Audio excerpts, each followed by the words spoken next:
Hello, good morning.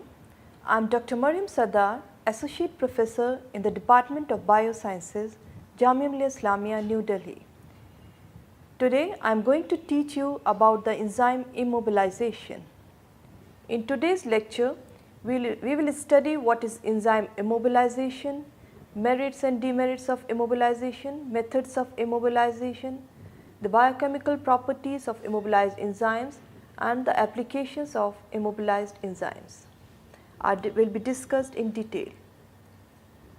The term immobilized enzymes refer to enzymes physically confined or localized in a certain defined region of space with retention of their catalytic activities, and which can be used repeatedly and continuously. Immobilized enzymes are also sometimes referred to as sound, insolubilized support or matrix linked enzymes. The major components of an immobilized enzyme system are the enzyme, the matrix, and the mode of attachment of the enzyme to the matrix. The terms solid support, carrier, and matrix are used synonymously. The free enzyme lost their activity while immobilized enzyme can be used repeatedly. Now we will talk about the advantages of immobilization. The major advantage is the stability of an enzyme generally increases after immobilization. Second major consideration is the reusability. This makes the system more economical and can be used in industries. Immobilized enzymes have some disadvantages also, like there is loss of catalytic activity in some cases after immobilization. The additional steps or chemicals are required to immobilize the enzymes. That means additional cost of immobilization. In this lecture, we will discuss about the different methods used for the immobilization. The selection of mode of immobilization is very important to prevent the loss of enzyme activity by not changing the chemical nature or reactive groups in the binding site of enzyme. Considerable knowledge for the nature of the active site of the enzyme will be helpful. On the other hand, active site can be protected by the attachment of protective groups later on, which can be removed without any loss of enzyme activity. In some cases, this protective function can be fulfilled by a substrate or a competitive inhibitor of the enzyme. Number of important points should be kept in mind while immobilizing an enzyme. The biological activity of the enzyme should be retained. The enzyme should be more stable as compared to soluble counterpart. It should be used repeatedly. The cost of immobilization should not be too high. There are different methods by which we can immobilize the enzyme. Depending upon the usage, we have to select the method. Some are reversible and some are irreversible. The most common procedure of enzyme immobilization are adsorption, covalent coupling, entrapment, and cross-linking. Adsorption of enzymes onto insoluble supports is a very old and simple method which has wide application and high capability of enzyme loading relative to their other immobilization methods. Enzymes can be immobilized by simply mixing the enzymes with a suitable adsorbent under appropriate conditions of pH and ionic strength. After washing off loosely bound and unbound enzyme, the immobilized enzyme is obtained in a directly usable form. Adsorption process is based on van der Waals forces, ionic and hydrogen bonding, as well as hydrophobic interactions, which are very weak forces but in large number impart sufficient binding strength. Physical adsorption is the simplest method of immobilization, but by altering the reaction conditions like pH, temperature, ionic strength of the medium, the enzyme leaches out of the matrix. Another method is covalent immobilization, which involves the formation of covalent bond between the enzyme and the support. The functional group present in the enzymes get linked to support matrix as these functional groups are not responsible for the catalytic activity. The binding reaction must be performed under conditions that do not cause loss of enzymatic activity, and the active site of enzyme must be unaffected by the reagents used. The chemical reagents used for covalent binding methods are amino groups, hydroxyl group, carboxyl group, etc. This slide shows how enzyme is attached to the matrix by a covalent bond. Covalent association of enzymes to support occurs owing to their side chain, amino acids like arginine, aspartic acid, histidine, and degree of reactivity based on different functional groups like imidazole, indole, phenolic, hydroxyl, etc. Peptide modified surfaces when used for enzyme linkage results in higher specific activity and stability with controlled protein orientation. Any type of matrix, organic or inorganic, which can form a covalent linkage with the enzyme can be used for covalent bonding. There are various methods like diazotization, formation of peptide bond, and cross-linking reagents which can be used for linking the enzyme to the matrix. Amidylation reaction, thiol disulfide interchange, and alkylation are some of the reactions commonly used to couple an enzyme to the matrix. In covalent immobilization, the enzyme gets stabilized and there is no leakage of the enzyme from the matrix, but the addition of covalent bond might change the conformation of the enzyme and its activity. Entrapment is defined as the restricted movement of enzymes in a porous gel, yet keeping them as free molecules in solution. Entrapment of enzymes within gels or fibers is a convenient method for use in processes involving low molecular weight substrates and products.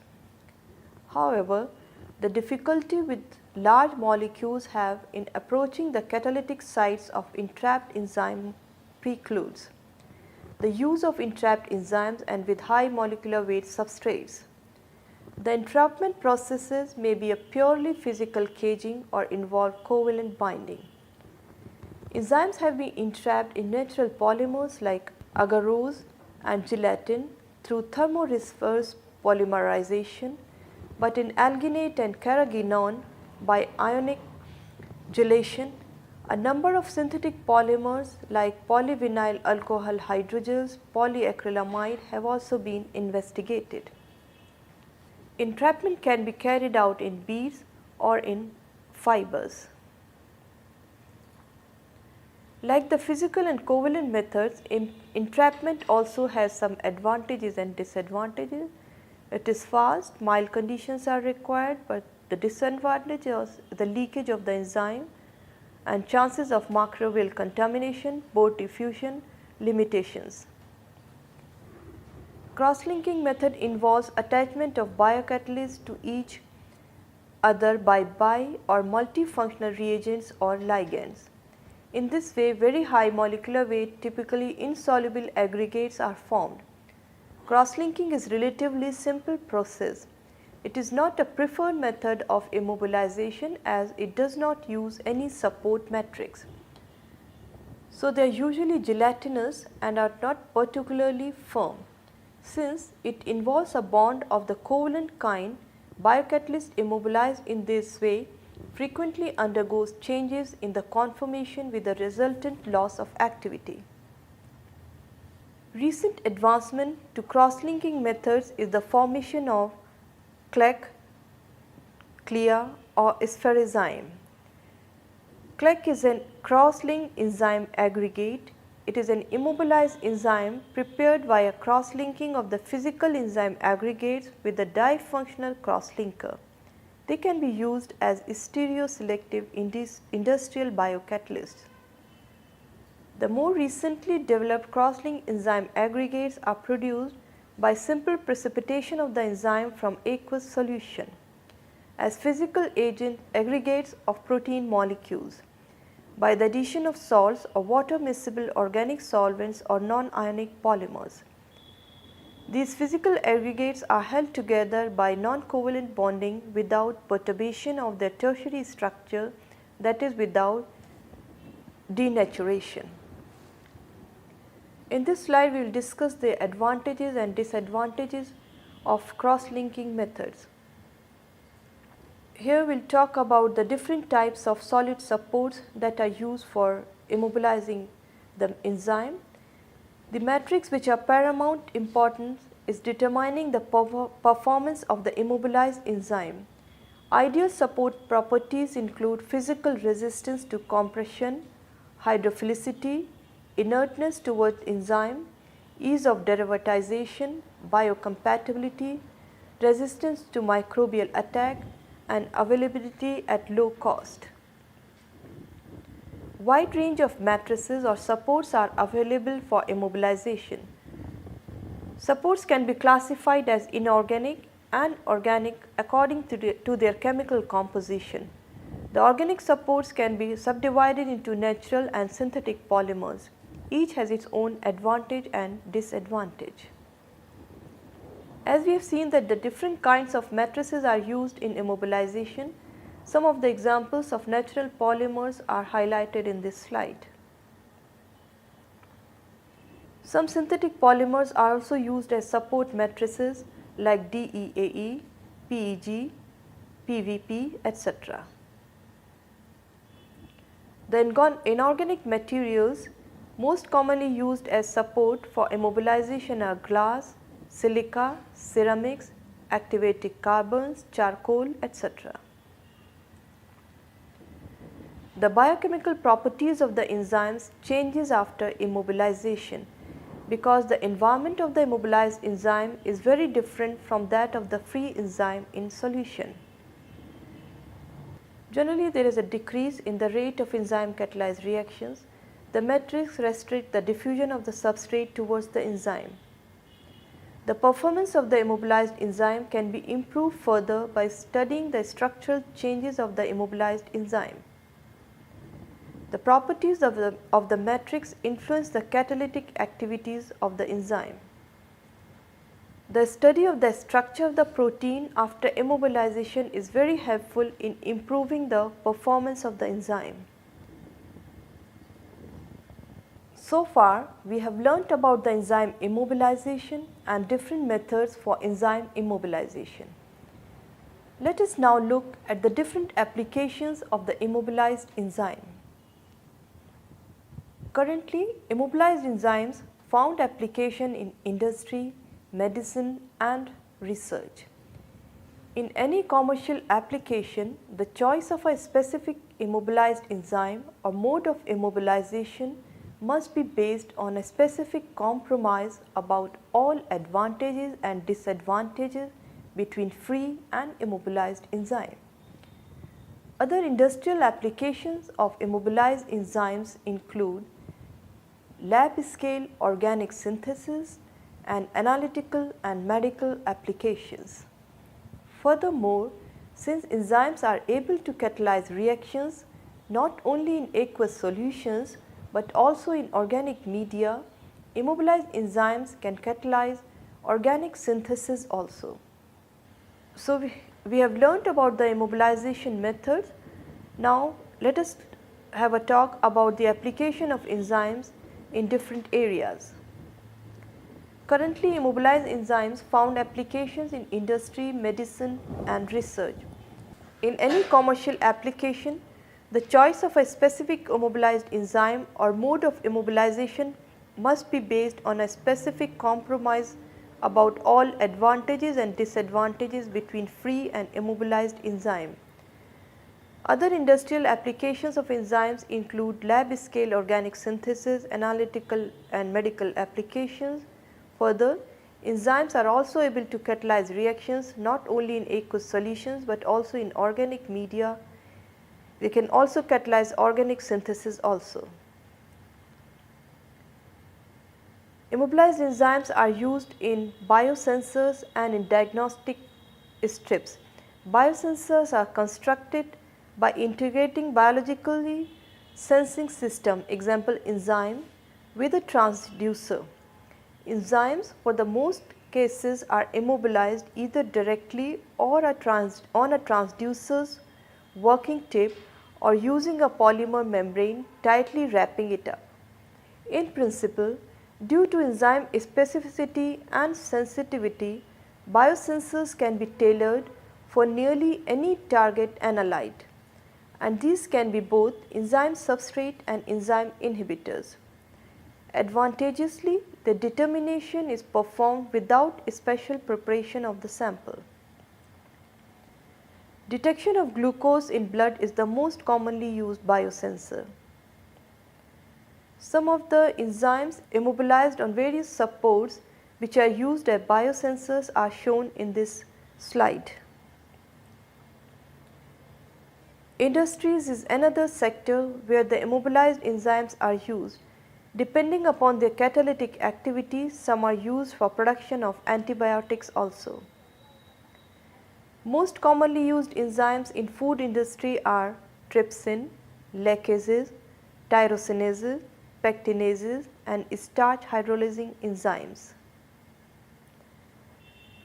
Here you can see the application of an immobilized enzyme to remove the lactose from milk.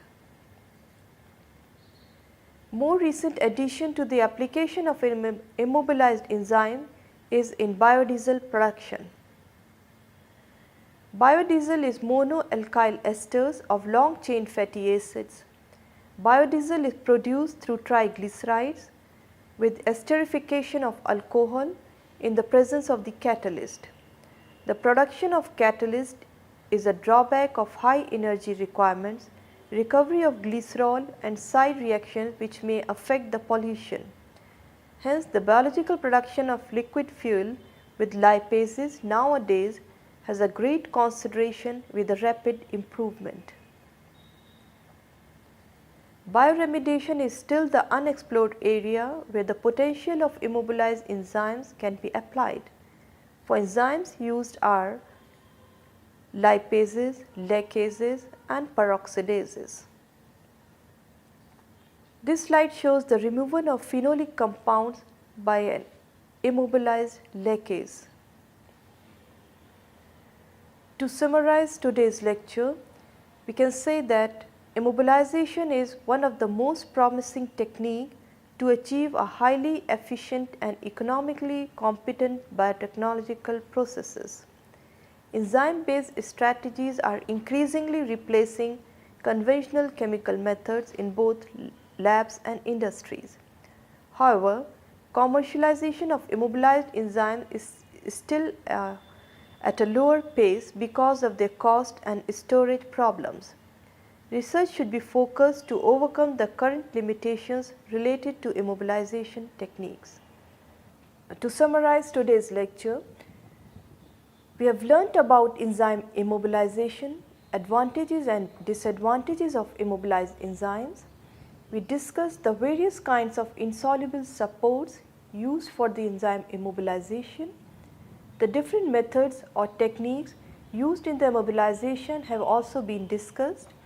The applications of immobilized enzymes with examples are also highlighted in this lecture. Thank you. This content is also available on UGC ePathshala website.